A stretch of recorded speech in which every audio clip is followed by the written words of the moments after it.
It hit the harbor so bad, it sank boats tied to docks, ripped approaches off, tore the gas sign off.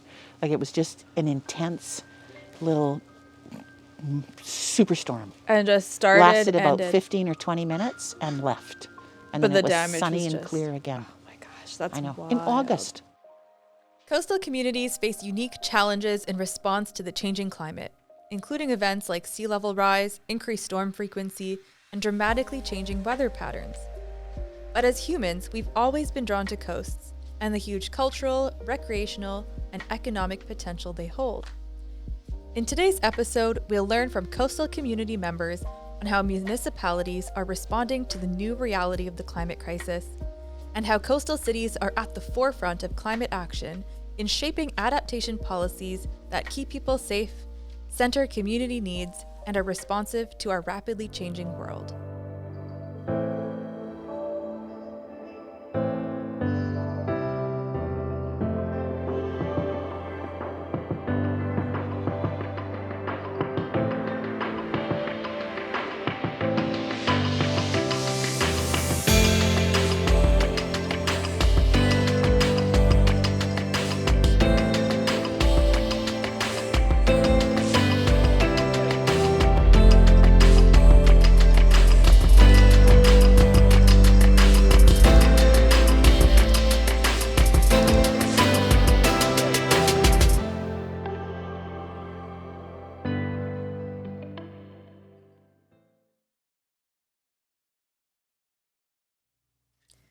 Hi everyone, and welcome to episode 10 of the BMSE Climate Action Series. Wow, I can't believe that. Double digits. We're at episode 10 now. We're excited to have you here today, and to kick off today's episode, we're going to actually hear from some of the local community members in Bamfield, where the Bamfield Marine Sciences Center is located, on some of the challenges they face living in a remote coastal community, and what are some of the opportunities for adaptations they also see here. So who better to speak about community issues than the community themselves? I've seen just about everything. I've seen water at the boardwalk level when you get a good north swell and a powerful wind. And the pilings down there with the fish on them have now actually been covered from time to time. Not often, but that's an extreme rise. And our winter weather is probably the normal number of storms. It might be a little bit colder earlier in the year than I've noticed, and more snow in recent years. Nowhere near the fog we used to have in August, in the half of July and August back in the late 80s, early 90s. You couldn't see across the harbor most of August, which is how it got to be called Fogust. Wow. But I haven't seen that extreme fog for quite a few years. And then our heat in the summer is far more extreme now. I think this is the first time in my life living here that I've been very concerned about forest fire. Well, I think, it affects our lives in a lot of ways. Sometimes we're isolated due to some of the extreme storms. I mean, that's nothing new, but they seem to be more intense and more frequent. Right. Where the road's closed, the water's too rough to run on, the waves are too big.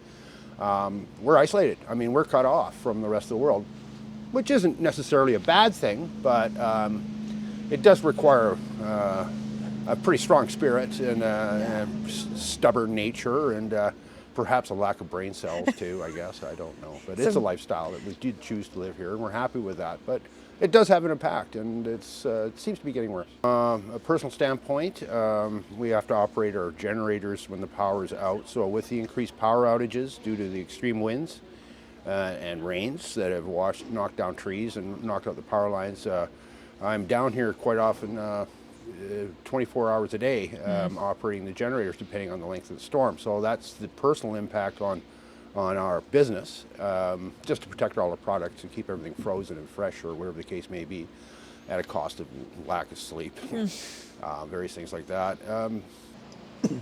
The creek would almost freeze over out here. Used to. Almost, yeah. Wow. Up at the head of the slough. Yeah. We used to go skating there, Wow. ski in the slough.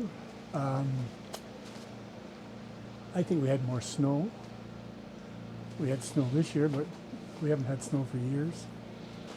fishing is declining, but there's still people trying to catch fish. I can remember seine boats just right here with, 20 ton of herring Wow. being bailed out. And it was going for fertilizer. Yeah, Wow. it wasn't a food fishery. And, the whole thing has declined over the years. When did you first sort of start seeing changes? I guess when we couldn't catch salmon in the creek anymore. This year? Oh, no. Last 30 years, it's been going down every year. Okay. We still had June, July, and August, Yeah. but it's getting less and less all the time, isn't it? So this summer I was taking care of salmon, live salmon, and we had to put all my research on pause while water temperatures were too high. So that was an unforeseen circumstance during the heat dome specifically is when that happened. Yeah. And so I had to do major modifications and I wasn't allowed to handle the salmon for animal care reasons, which is fair enough. Don't want my salmon dying before I get all my research in. So that was pretty frustrating. And then for the first time ever, I've seen the pipes freeze, which was an excellent thing to come home to. But I can't really speak to the winter weather so much because I definitely have heard other older folks talk about, snowstorms back when they were kids and things. So yeah, but it's not something I've seen before. I think it's just something that all young people face everywhere. I don't think it's unique to here at all. And I think that we all are kind of on the same page of like, what is our future? And it's very uncertain. We hear a lot of scary things. We see a lot of scary things and we don't really know we're all wanting change and we all want to help facilitate that change. But I think a lot of us feel a little helpless in that way. And so, So being here specifically doesn't really impact that, but I think it's something that would be on my mind no matter where I am. And you probably experience that feeling as well. So yeah. Where do I start? Yeah. So just, there's hardly any seabirds anymore. A really huge decline in seabirds is very clear. Then there's the starfish wasting. So we see a variation in diversity of starfish distributions and species over time. The kelp forests have declined dramatically. This is personal observation. I know there's papers and everything, but this is what I've observed. Weather patterns have really shifted. So especially this year, it seems like we're getting fall a month earlier and winter a month earlier and spring a month earlier. So it seems like climate has shifted. We don't get westerly winds anymore. So in the summer times, we'd have very strong westerlies religiously every day at noon. We haven't been seeing those in recent years. So it's been lots of change over the last 30 years I've been here. Means swimming is nicer in the ocean, but it's just disturbing seeing such change in such a short period of time. It's more that kind of a emotional disturbance than physically. My life is still wonderful out here. So. Obviously, the weather seems more extreme, especially this last year with the heat and the cold and, the flooding in the interiors. I would say my biggest concern is the things that I notice happening in the intertidal with climate change and changes in some of the biodiversity. I've noticed differences in when things spawn in the intertidal, which could be due to climate change. And just seeing that change over a number of years, so it's actually happening. I would say from a community perspective, though, I often worry about the people that live on the boardwalk. I used to live over there years ago, and I know even then, at a king tide, really high tide in a storm, you'd had the water right up against your house. So I can't imagine now with higher water levels. And I think the other thing that concerns me as a community person is the roads, that being able to get in and out. I know it's really affected me these last 3 weeks between, icy roads and then washouts. So if that was to get worse and more extreme, we're more isolated. I'm a river lover and have been since I was young. So for me, a lot of what I've observed as far as extreme weather goes takes example in our water systems. Through through my work with Hawaiian, I get the opportunity to snorkel and walk a lot of our stream systems, counting salmon and doing other types of biodiversity surveys. And over the past 7 years of that alone, we've seen extreme weather affect those systems dramatically. I recognize that historically extreme weather has happened and rivers have to flood and sustain, and that's part of what they are. But yeah, to have boots on the ground, we've been unable to survey so many times in the last couple of years based on extreme weather and extreme flood. And we've also seen that affect our salmon stocks as our rivers slowly have been affected, and I guess quickly have been affected by industry and anthropogenic degradation. And I think that the natural river systems aren't suitable to sustain extreme weather as much as they used to. And I think we see the negative effects of that in the decrease in salmon populations and the decrease in nutrient levels in rivers across the West Coast. I think that one of the biggest changes, I think, and one of the greatest concerns that we have as for both communities is wildland interface fires. And when I first started coming to Banfield, it was called the fog zone. And, you know, lots of folks could have an outdoor, you know, backyard cookout fire throughout the entire summer. And now that has changed, where there have been restrictions imposed on Banfield because the weather has changed. And, you know, we don't have the, you know, the fog and humidity. You know, the risk factors have gone up to extreme. So I think that, you know, the change in temperatures, you know, the winds, the drying out effect, you know, has had an impact. And I would say that my number one concern for the community would be wildland interface fires. The amount of forestry in the area poses a real threat, you know, should we have a significant fire. I think from a governance standpoint, from a community's perspective, we clearly need to do more when it comes to emergency preparedness. You know, there's lots of literature out there, and there's lots of media attention on, you know, being prepared for 72 hours. There's the, you know, stop, drop, and roll. There's the, you know, the shake exercise and all the rest of it. But, you know, how many of us are really prepared? This last snowstorm that we had, which again, doesn't normally happen in Banfield, but, you know, between Christmas and New Year's, there were a lot of folks that were having trouble getting out and about, and they were looking to someone to shovel the boardwalk.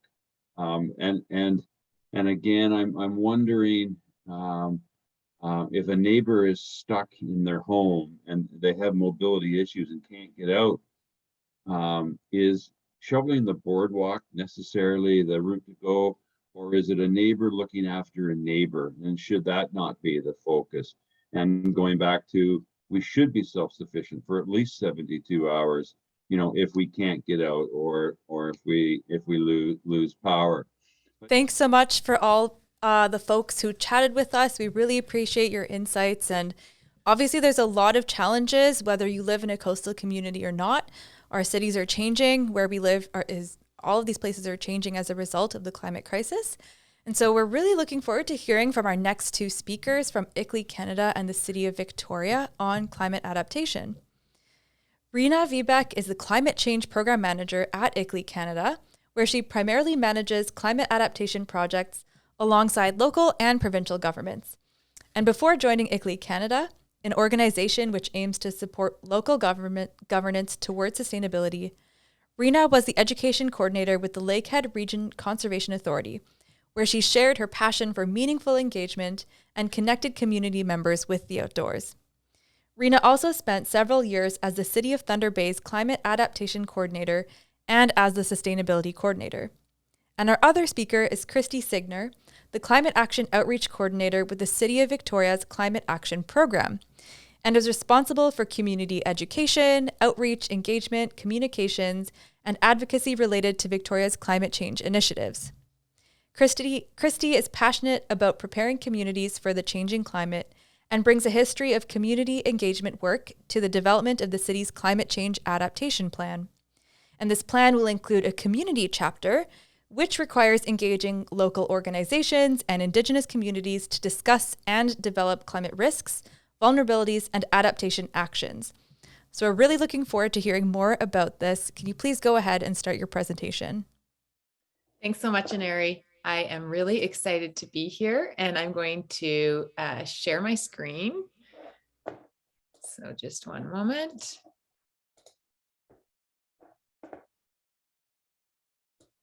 And can you see my screen now, Aneri? Yeah, great. As Aneri mentioned, my name is Rena Viebeck, and I am the Climate Change Program Manager with ICLEI Canada. And our team is supporting the City of Victoria to develop the Community Climate Change Adaptation Plan. I'm physically located in Thunder Bay, Ontario, which has been built on the traditional lands of the Fort William First Nation, who are signatory to the Robinson-Superior Treaty of 1850. I'm going to begin my part of the conversation with a quick moment to introduce who ICLEI is as the ICLEI Local Governments for Sustainability. So we're a global network of nearly 2,000 local and regional governments that are committed to sustainable urban development. We're active in over 100 countries and influence sustainability policy and drive local action in a couple areas: low emissions, nature-based, equitable, resilient, and circular development. So our members and our team of experts work together through peer exchange, partnership, and capacity building to create systemic change for urban sustainability. So our Canada team of the ICLEI global team has offices in Toronto, in Victoria, in Montreal, and as I mentioned, I'm located in Thunder Bay, Ontario. What I find inspiring about my work, my daily work with local governments and with communities, is to accelerate climate action in both adaptation and mitigation. What we're really doing is helping to bring together networks of people from communities, from academia, government, NGOs, and bring them together to connect, share, and accelerate climate change action. We also, I'd like to note, plan conferences where individuals share their knowledge and expertise across the country. And this includes at our annual Local Communities Forum, which is this year being held in Victoria in October. So to start today's conversation about sort of climate change adaptation and to build on that really great introduction set of conversations that we're already having, I'm going to do just a really quick high-level overview of climate change adaptation or resilience versus mitigation. So adaptation is really managing the unavoidable. It is protecting the vitality, the diversity, and the livability of our communities.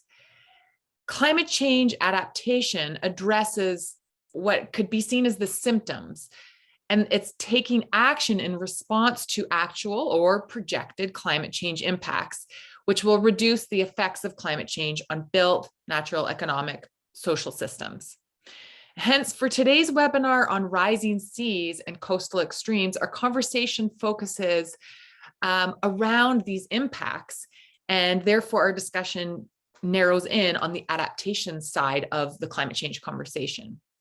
Mitigation, on the other hand, is avoiding the unimaginable. So climate change mitigation addresses the root cause of climate change. It's the promotion of policy and regulatory project-based measures that contribute to the reduction of greenhouse gas concentrations in our atmosphere. So on the topic of adaptation, cities are increasingly making the business case for taking action in this realm. And when we compare the cost of acting now and planning ahead to the potential cost of responding to the impacts down the road, it's consistently shown that adaptation is the better financial option, if not for other reasons. Adaptation is seeing what is to come and reducing our risk and vulnerability for each of ourselves and our communities now. So adaptation actions vary depending on the location and the climate impacts that are experienced or predicted.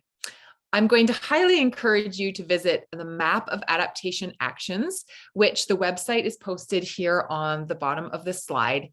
And it was recently launched with the help of ICLEI Canada, where we're helping to develop a collection of climate resilience building actions, showcasing case studies that you can see all over the country, including in coastal communities.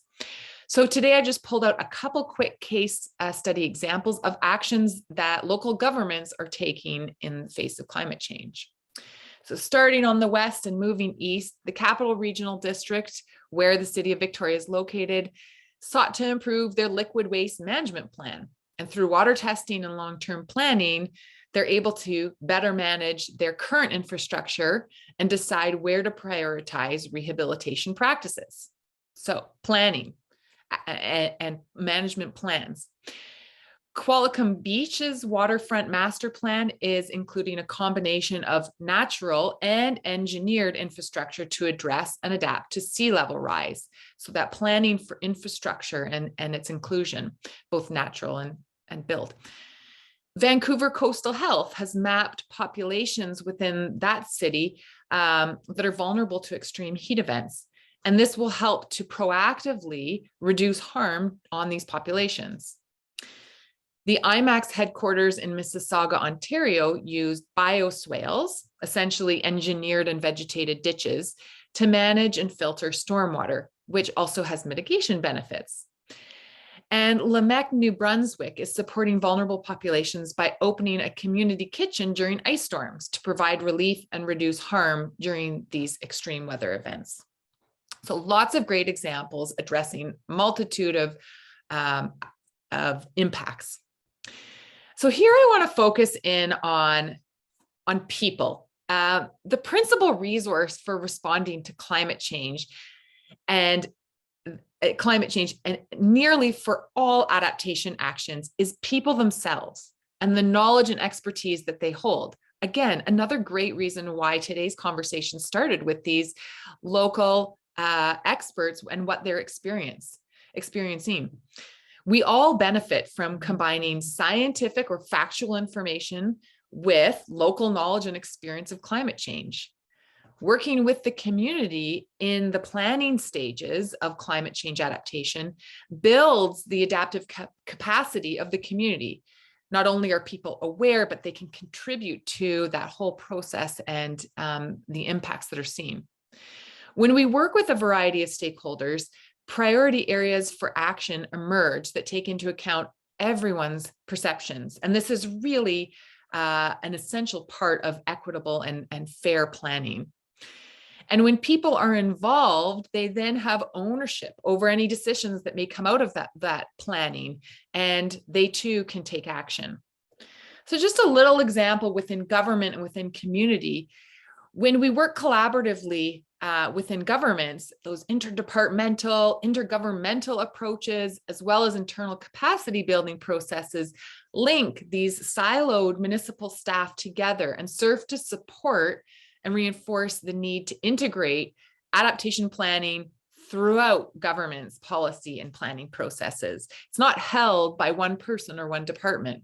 So this could be within asset management, land use planning, parks and open spaces, transportation, forestry, and more.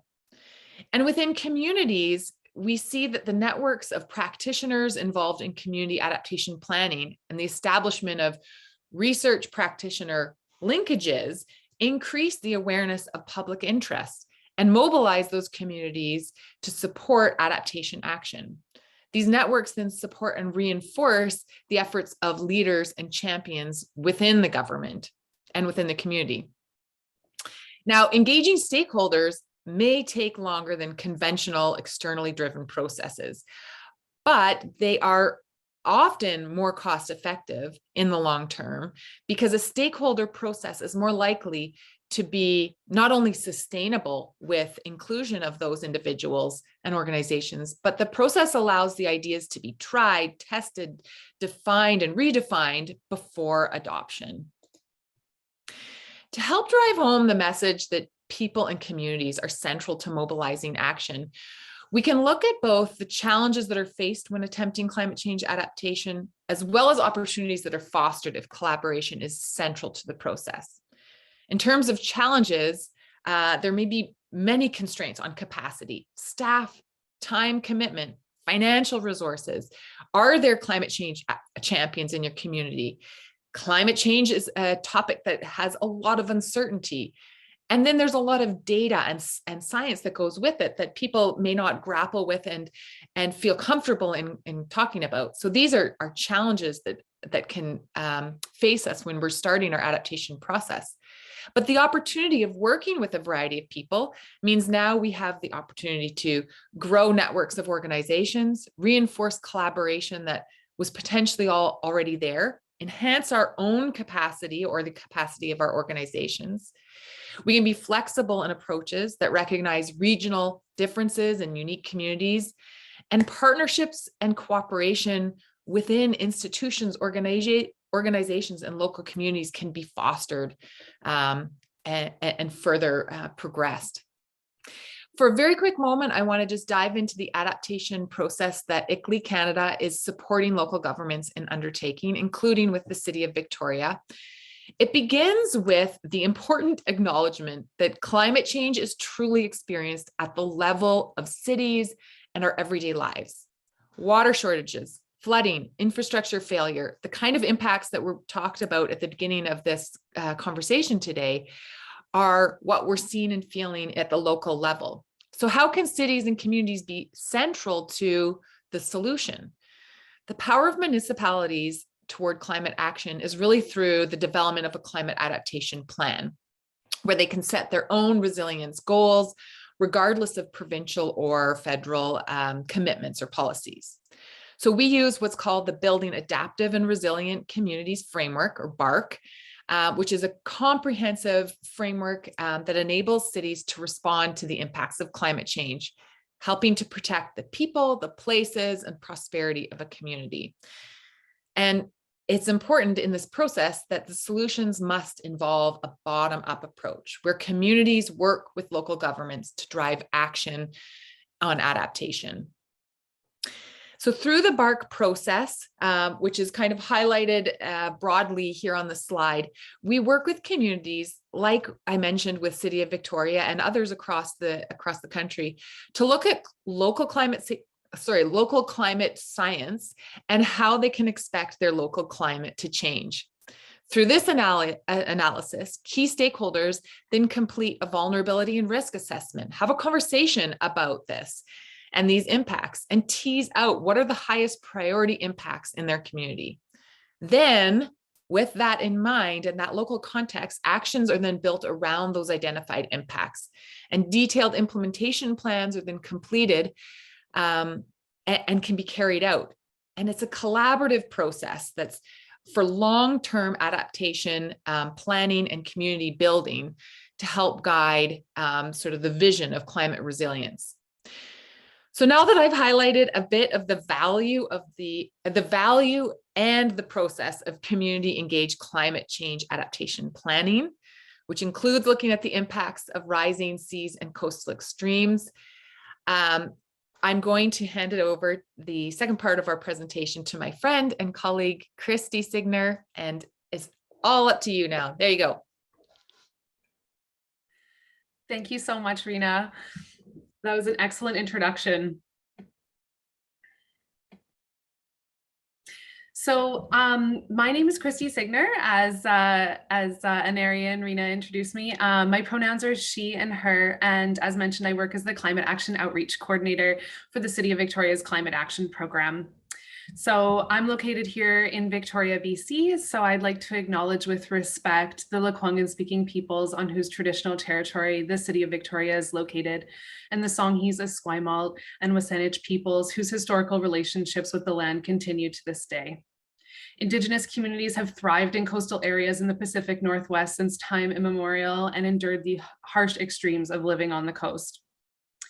As we have our discussion today on climate action and adaptation, I'd like to recognize that both climate change and colonization have had a lasting impact on Indigenous communities, and that Indigenous peoples are and will be disproportionately affected by climate change. It is important that we develop culturally responsive climate governance for and with Indigenous peoples and recognize that the history of colonization needs acknowledging and redressing in contemporary climate management. Next slide, please. So as many of you know, the city of Victoria is located on the craggy southern end of Vancouver Island on the Pacific coast along the Strait of Juan de Fuca. Despite the relatively mild climate by Canadian standards, living in this coastal area has its challenges, including windstorms, intense precipitation events, storm surges, and separation from the mainland, just to name a few. In addition to these challenges, there are also those that are a direct result of the climate crisis, including sea level rise, inland and coastal flooding, wildfire smoke, and extreme heat events. Despite these challenges, most of us would probably agree that living near the ocean is highly desirable. It is estimated that nearly 40% of the world's population lives within 100 kilometers of the coast, and more than 10% of the world's population live in coastal areas that are less than 10 meters above sea level. Marine biologist and author Wallace Nichols has given a name for this mysterious connection between humans and the sea, which they call the blue mind. This phrase describes a mildly meditative state characterized by calm, peacefulness, unity, and a sense of general happiness and satisfaction with life in the moment, which we experience when we're near the water. Despite this serene depiction, living on the coast isn't always so tranquil. Next slide, please. So to tell you a little bit about climate action in Victoria, in 2018, the City of Victoria released its Climate Leadership Plan and committed to an 80% reduction in greenhouse gas emissions and a shift away from fossil fuels to 100% renewable energy by 2050, and as well to address the impacts of climate change by adapting early. To respond to the impacts of climate change, the city has been working to develop a climate change adaptation plan that will include both a corporate and community chapter. We are hopeful that we can release the final version of this plan later this year. To develop this plan, we have been working with our in-house consultants, ICLEI Canada, who, as you have heard, are absolutely the experts in this work. Next slide, please. So the goal of the community chapter of this plan is to improve the resilience and preparedness of the community to the projected and current impacts of climate change. Adaptation planning with the community ensures that those most affected by the impacts of climate change are involved in how risks and vulnerabilities are identified, assessed, and responded to. To develop the community chapter, we assembled a climate adaptation working group, which we referred to as the COG, at the end of 2020 to embark on a year-long process of adaptation planning. We recognize that in order to build an effective community-wide adaptation plan, its development needed to be shaped by community members and the varying organizations that support them. In a perfect world, we would have loved to engage everyone in the community in person, but here we are. So if ever so ineloquently, we pivoted to an online engagement process.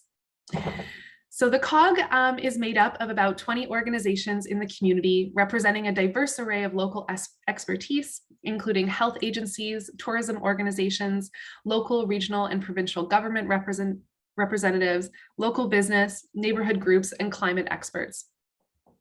In addition to our work with the COG, the city held separate engagements with the Esquimalt Nation to receive their input on the development of the plan. In the next stage of engagement, we are seeking input from the Songhees Nation as well as Indigenous service providers in Victoria. Throughout our process of engagement with the COG and the Esquimalt Nation, they identified climate risks, vulnerabilities, and actions that could be taken to reduce the disruption of climate impacts on the community. Our next step in this process will be working with the COG to narrow the scope of adaptation actions to ensure that we have the support that we need from them for appropriate implementation. From here, it is our intention to engage the broader community to ensure that we have adequately identified the climate risks and vulnerabilities that our community faces with climate change and to further refine the adaptation actions identified by the COG. It is our hope that additional community members and organizations are also interested in the implementation of specific actions to address climate impacts. This public engagement will be hosted on the city's engagement platform at engage.victoria.ca and will be shared widely on our social media channels when it opens. It is my hope that this public phase of engagement will occur this spring. Next slide, please. So the development of the corporate chapter of the plan involved engaging with each of the city departments to talk about how the climate is expected to change and how that might impact their work and the service delivery to residents. We went through a process to figure out what each department's highest risks were and worked together to come up with actions to address them. So for example, as overall precipitation is expected to increase, the City of Victoria must evaluate the preparedness of our stormwater and sewage systems and make necessary adjustments. Work is currently underway to upgrade aging and insufficient underground infrastructure systems with partial funding provided by the Federal Disaster Mitigation and Adaptation Fund. Another example is increased and heavy precipitation causing accelerated erosion, water, or debris on the city's trails and pathways. Proactively identifying vulnerable areas and investing in measures to prevent erosion and flooding can reduce runoff and contamination and avoid future costs of repairs and restoration. Next slide, please. So another example of how the city is working on adaptation is around monitoring changes to the ocean environment. The direct effects of climate change on the ocean, including increasing ocean temperatures, acidification, rising sea levels, and changing storm cycles, also have indirect effects on coastal social, ecological, and economic systems. Generally, it is predicted that sea level in BC will rise by approximately 1 meter by 2100. On behalf of local governments and other regional partners, the Capital Regional District worked closely with intermunicipal and interdisciplinary project team, including the City of Victoria, to complete the Regional Coastal Flood Inundation Project to better understand regional impacts from coastal storm flooding due to sea level rise and tsunamis. In October of last year, the sea level rise modeling and mapping report was produced as part of this project. The purpose of this report is to inform the Capital Regional District, its local governments, and Indigenous communities of the hazards of coastal flooding due to sea level rise along the Capital Region coastline. Victoria will be working to incorporate this new information as a tool for adaptation planning, including exploring the use of flood construction levels for buildings located in flood hazard areas, as well as for coastal shoreline planning initiatives to address increased instances of coastal erosion due to sea level rise and storm surge events. So for context, the red circle here on the map shows where the inner harbor picture was with the legislature and our harbor air terminal. As the majority of the Capital Region's coastline is actually rising rapidly and offsetting some of the impacts from the rising sea level, the general risk of extensive inundation is low. However, low-lying areas in the region are susceptible to coastal storm flooding, the extent of which is due to increase with sea level rise. Next slide, please. So as Rena mentioned, and some of the folks in the presentations before ours, another important consideration for adaptation initiatives is emergency preparedness for extreme weather events. This is an essential part of adaptation planning for the city and the community at large, as we have already been experiencing an increase in the frequency and severity of extreme weather. The single most important adaptation action that you can take personally is to be prepared for emergencies, including extreme weather events. For some great tips on how to get prepared, you can check out the City of Victoria's victoriaready.ca website and the province's preparedbc.ca website. Generally, the 4 steps to emergency preparedness are to know your location-specific risks, make a plan with those in your household of what to do when there is an emergency, get your emergency kit together, and get connected with your community. Building relationships is a crucial part of enhancing community resilience.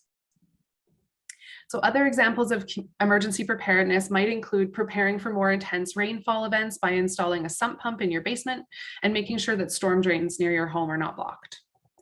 In Victoria and likely elsewhere on Vancouver Island, emergency managers advise that you should be prepared to be self-sufficient for 7 days following an emergency. And that has to do with being cut off from the mainland. This includes having enough food, water, and emergency supplies for you, your family, and your pets. The city has been working with our partners at Building Resilient Neighborhoods to install emergency neighbor hubs throughout Victoria, like the one you see in this picture. They house emergency supplies, have solar powered charging, and can be used as community and family meeting places in the event of an emergency. You may also want to check out if your community has an emergency notification system that you can sign up for. In Victoria, we have one called Vic Alert, which is administered by Alertable. You can sign up at victoria.ca/Vic Alert, or you can just download the Alertable app right to your phone and select your location to see if your community is listed. Next slide, please. So to wrap up, I want to mention that climate change is a multi-sector issue and requires partnerships and collaboration across different types of organizations and communities. By sharing this information with you today, I encourage you to get involved with climate action in your own community and share what you have learned. On behalf of Rena and myself, I would like to express my gratitude to the Banfield Marine Sciences Center for hosting us. Thank you. Perfect. Thank you so much, Rena and Christy, for that great introduction to the power of local governance, and then also informing us of all the great adaptation happening right here on Vancouver Island. Our next guest today is Wishki Robert Dennis Jr. from the Huu-ay-aht First Nations. He is the appointed speaker of the Huu-ay-aht people and their head hereditary chief Tlishan, which is a traditional role for the nation. Wishki is a tour guide at Keehan, a national historic site of a traditional Huu-ay-aht First Nations village, and he is also a cultural consultant. As a singer, dancer, and storyteller extraordinaire, he uses his gifts of creativity to share his culture with the world. He is a member of the coastal community Anakla, is a son, brother, uncle, father, and dog owner. Thank you so much for joining us today, Wishki. Please go ahead and start your part for this conversation. True Natihich Chani, Natihich, Klakshitsa, Siyaka, Wishki, Chitla, Apuniset, Huu-ay-aht, Nu Chanaset, Klishma Nasuye, Klishma Nas. I just want to start off by saying that today is a wonderful day, and it is my honor and pleasure. My name is Wishki. I come from the house of Apuniset, which is located at our historic site, Keehan.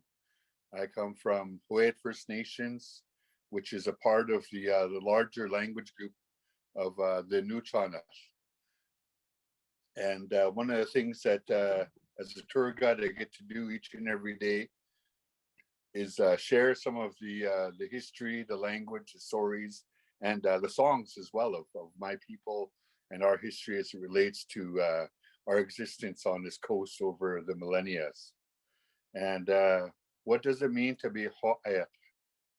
Well, I can tell you exactly what it means, and I really appreciate all of the talks this afternoon that were going on in the area of resiliency, because to me, that's what it means to be Huu-ay-aht.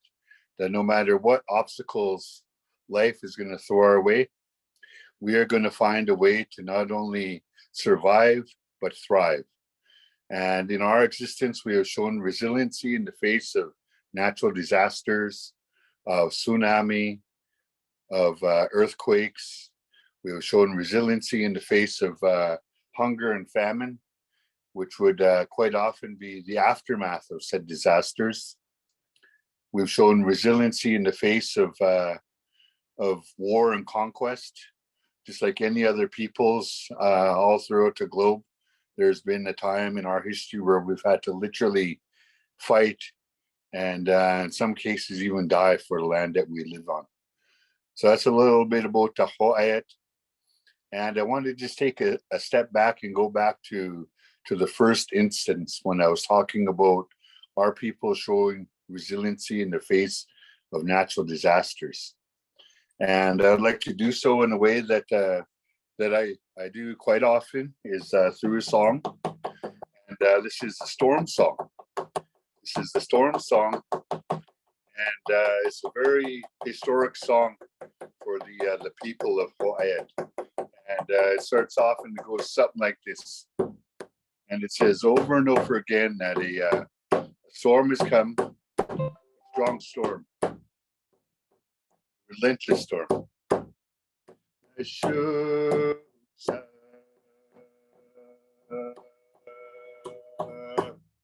Nashooks up Wixie. Wixie.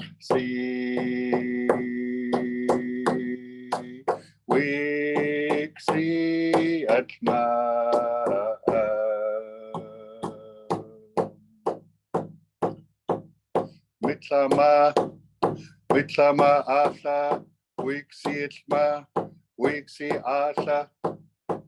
The rains have come, the pouring rains, and they too are relentless. Midsummer,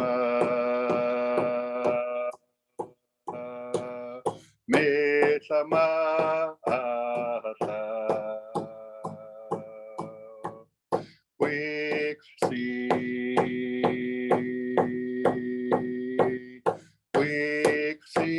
itma. Titskama, tutismis, wiksi itma, wiksi asa. The thunders have come, the rolling thunder, and they too are relentless.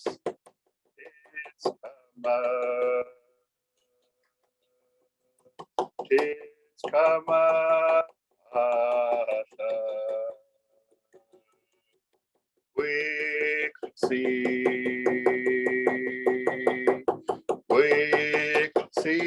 itma.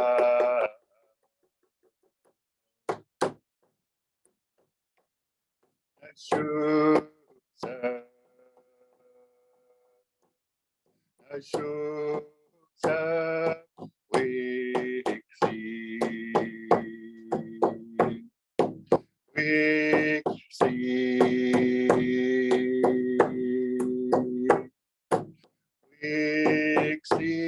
itma.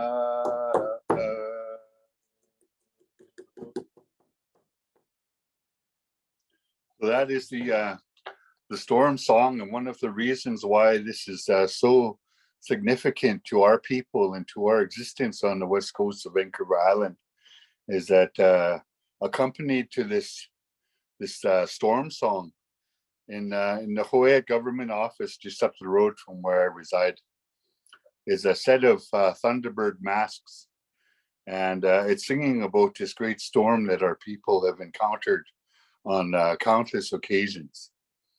And one of the masks, her name is Rena, and the other mask that accompanies this song and dance is Thunder When I Walk. So it represents the rain and the thunderstorm that eventually these two collaborated for so long, and the storm was so relentless that all the basins of Mother Nature started to fill up. The rivers, the creeks, the swamps, the lakes, and even the ocean itself. And something had to give. Something had to give.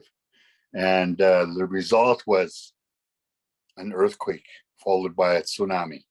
And one of the reasons why our people would do this and perform this story, the sacred story, and dance in the potlatch of our ancient spirit in ancient times was to bring awareness to our community that the risks and hazards of coastal life. So one of the things that they would do is they would teach this song and this dance to all the community, but they would target and center this around teaching the children. So the children used to dance around. They would also accompany these Thunderbird dancers, but they would have like a little stick, and it had a little figurine of a bird on top of it. And their role was to dance around with these various species of birds. There was all different kinds that represented the different shorebirds and birds of our Hahoshi. And they would teach the kids in a way so that this could be the original tsunami warning system, because they would teach the kids that when that song turned to the relentless thunder and the rolling thunder, that they would start to go up and go and find the high ground. So they're teaching the children at a young age to ingrain that into their mind and into their life, that if the birds and the animals are going for the high ground, that we better too. So this is the original storm tsunami warning system, was through this ancient song and dance of our peoples.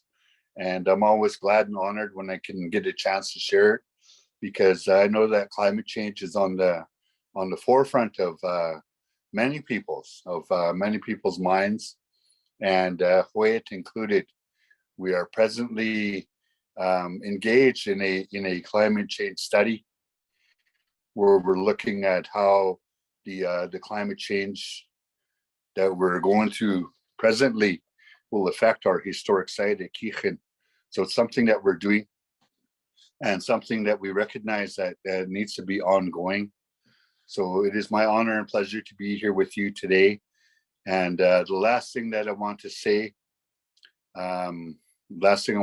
here this afternoon is just around the topic of reconciliation. That I'm wearing my orange here today, and I do so quite often. And even my drum represents reconciliation.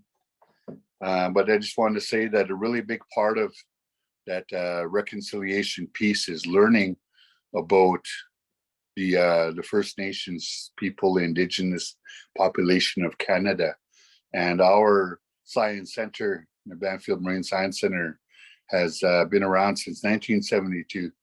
And there's definitely a lot that can be learned. So I'm very appreciative and grateful for the various land acknowledgements. And I wanted to take a moment and just welcome each of you here today.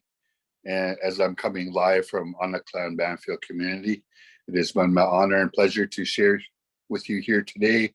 Tliko, have a good day. Chew. Thanks so much for joining us, Wishki. It's really an honor for us to have you here and to share that song with us. Something remarkable, a thread I'm seeing through all of these discussions is it's not just the what, but it's the how. And whether it be with climate adaptation planning at a municipal level or the generational knowledge of song, it's thinking about how we're actually sharing this knowledge. And I know we're running a little tight, but I'm wondering if we could go through and just hear what are some of the key lessons that you've learned in your own work around climate adaptation, in terms of thinking about how you approach the work that you do. And so I'm wondering if we could start with Rena.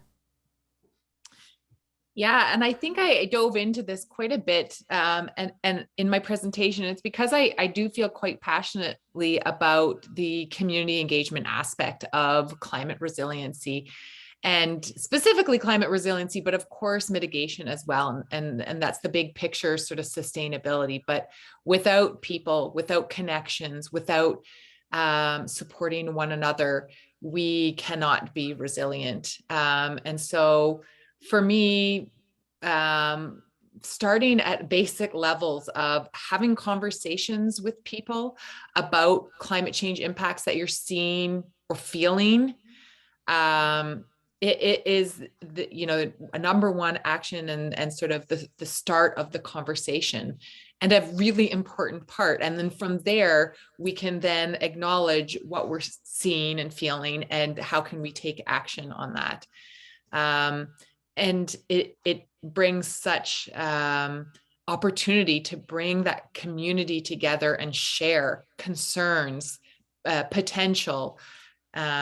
So it really does. I really do mean it, that bringing people together is essential and part of the process. Thank you, Rena. Christy, do you have any comments on that as well? Yeah, I'll build on that a little bit. Absolutely, I'll echo Rena's comments for sure. And I think that one of the things that our climate change adaptation working group really benefited from was an introduction around projected climate impacts for our region from the climate experts here in Victoria. So having that inform their knowledge as they work through this, recognizing the impacts that they're personally experiencing, having been in the community for a long time, but then also being able to relate that back to how the future could look. Absolutely. Wishki, I know that there's some climate adaptation projects also happening in Inaklan within the nation and at Keehan, like you mentioned. What are some of the lessons or observations you've made in this process? Well, some of the observations that I've made is, I think one of the most obvious, and I heard it mentioned today, was was the during the heat wave, how that affected the intertidal zone. And Keegan is actually kind of famous and known to our people for the high stoop or the, and I think that was along with that and many others were affected by the heat wave. Absolutely. And we have a question from an audience member for Rena. Do you find that there are more climate adaptations happening in new city planning projects or that have to be implemented into policy with new developments? I would say, fortunately, we're seeing across Canada and globally a good mixture, and perhaps maybe even a stronger lean towards rehabilitation of existing infrastructure. For example, adjusting stormwater infrastructure to prepare for larger amounts of water. We're also seeing a lot of conversation and policy change around reintroduction and re-support for the natural infrastructure, which plays a huge role in managing a lot of the impacts that are seen across the country and across the world. So, depending on the impact and the community, we're definitely seeing a good mixture of both changes to existing infrastructure and new infrastructure, and of course needed changes for policy around implementing that for the future. Totally. Thank you. And I think you had mentioned how it's such a complex issue and there's so many different sectors involved when it comes to climate adaptation. And so I have a question for Christy and for Wishki of what are some of the co-benefits of taking action? So how can communities actually benefit in other areas, whether it be economically or culturally? Christy, could we start with you on that one? Yeah, thank you. I would have to say that for me, the first thing that comes to mind is about building connection and building community. So when you involve yourself in this work, you're inevitably increasing your connections with folks who are interested in doing this work with you. And, as myself and I think a couple of the other folks today had kind of talked about, is that building those connections within your community is an essential part of building your adaptive capacity and your resilience to the impacts of climate change. Absolutely. And Wishki, is there anything that you wanted to add to that, some of the benefits you see within Huu-ay-aht First Nation with climate action? I think that one of the things I just want to say first and foremost is that I don't know if it's ever been examined or studied, but I really do believe that some of the climate change might have something to do with separating the Indigenous connection to the land and to the resources, because one of our main mottos and our principles is Hisuk Sawak, which is everything is one and connected. So that piece of being connected to the land in the area is, for quite some time, was disconnected. Yeah, absolutely. I know that we are kind of running out of time here, but just wanted to ask one last question. One of the members from the audience has asked a little bit specifically, but for Christy, you said that the majority of Victoria's coastline is rising rapidly, and that's sort of offsetting sea level rise. Is that because of plate tectonics, or why is that?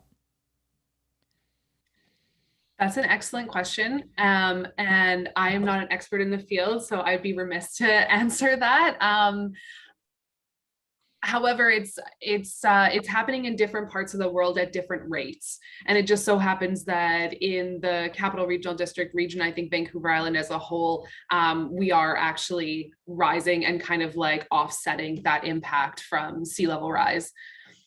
At what rate and for what reason, I wouldn't want to speculate. Interesting. Yeah, I was curious about that too when you mentioned that in your presentation.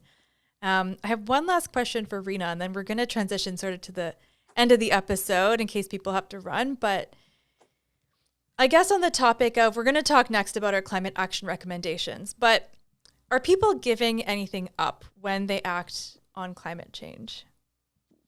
question. It's a very difficult question. And to be honest, I would like to hear, from others, whether they, what do people think? Is that question resonate with them? Are they giving something up in order to adapt? And from my perspective, I would argue perhaps not. But in saying that, I think it's important to hear those that feel that potentially there is. And, with any change that involves financial decisions, there's going to be choices that are made. And so choices around the resiliency and investment that has to happen with that can potentially draw resources from other places. And so I think that's a conversation that people need to have within their community and weigh the obvious risks and vulnerabilities that exist, and start with that as a really good conversation to have, even just with family members. Start a conversation. Absolutely. And I think you touched on this as well in your presentation, but the cost of not acting definitely is way more than the cost of just acting now, for sure, down the road.